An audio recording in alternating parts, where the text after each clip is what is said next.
I'm James Turk. I'm a director of the GoldMoney Foundation, and I'm here today with Barbara Kolm of the Friedrich von Hayek Institute and the Austrian Economic Center here in Vienna, Austria.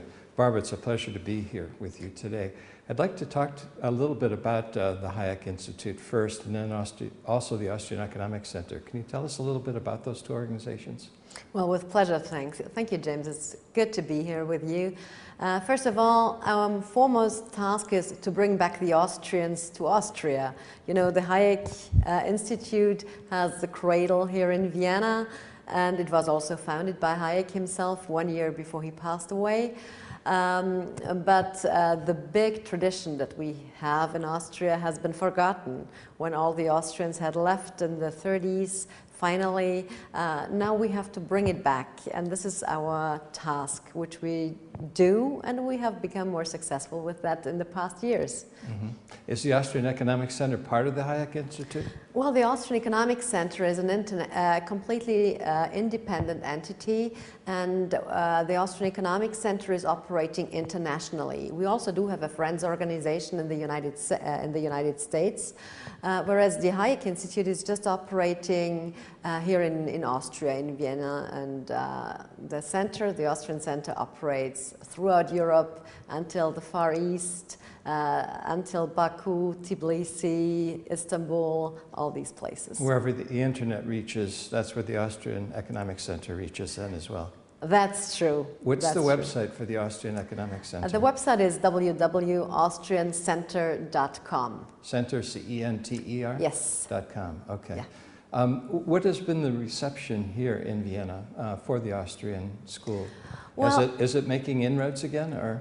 Yes, it does. I mean, we have been preaching for the past 10 years that what has happened or currently will happen. So we told them in 2000 and earlier on that we are having bubbles, not only the financial bubble, but especially the sovereign debt bubble that will sooner or later burst. We've been doing that for nearly 10 years now, and the bubbles are bursting, and people, especially politicians, finally have to understand that the Austrian school is right with what they have predicted and what they teach. Mm-hmm. And consequently, we find a better reception of the teachings.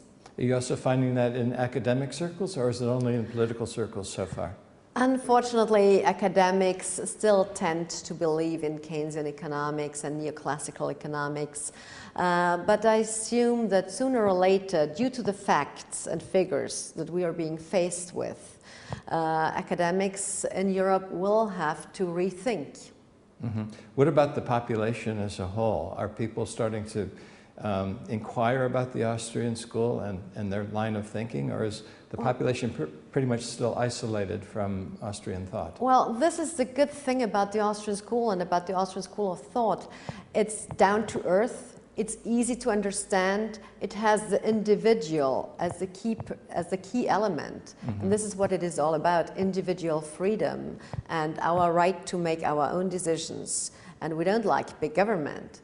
And this is what the individual, the citizen, finally understands, that government is taking away his money, is spending it not very wisely, and now they realize, oh, we need to stop that. So they understand it from a very practical point of view, maybe not directly correlating it to the Austrian school, but this is our task. So we tell them, this is happening, these are the facts and the figures, and this is the theory behind it.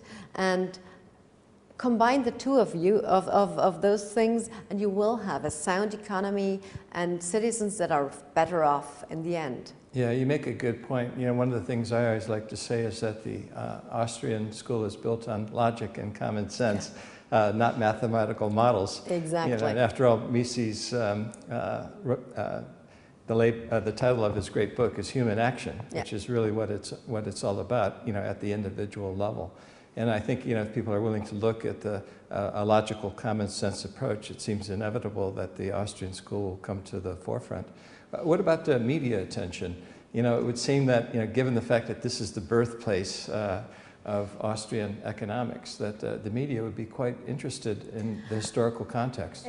They are getting more interested, and due to all the attention we get abroad, because especially in the new European member states, in Eastern European countries, the Austrian school is much more embraced. Also in the practical political world, people understand the concepts there, and they understand that big government is definitely not the solution, that they need to downsize things. So journalists actually right now see what is going on, what goes wrong, and they ask the right questions, or at least they are beginning to ask the right questions. Mm-hmm. And this helps us, and they get a better understanding. Mm-hmm. Is your organization specifically work with journalists and the media in order to help them understand what the Austrian school is all about? We do provide them with special information, of course, but if you talk about that, that's actually something that we intend to do and start for 2012, start a journalists educating program based actually at the Hayek Hall here in Vienna. And it's good that you mentioned this. This is going to start in January 28th. Okay, and given that we're here at the Go Ahead Business Summit in Vienna, I assume participating in conferences is another way of reaching out to business leaders as well? Yeah, that's true. So what Go Ahead does here in Vienna, and especially Niki Kimler has provided, is reaching out to a group that actually, as a citizen, with their hearts, have understood and have embraced the Austrian theory. Because what does an entrepreneur do? He acts responsibly and he takes his own risk. And he understands that he cannot spend more money than he has. And this is actually the Austrian concept, and this is what they do on an entrepreneurial level and what individuals do. So what we have to do, and this is our task, to transport and translate this to public policy. Mm-hmm. And this is what we do together.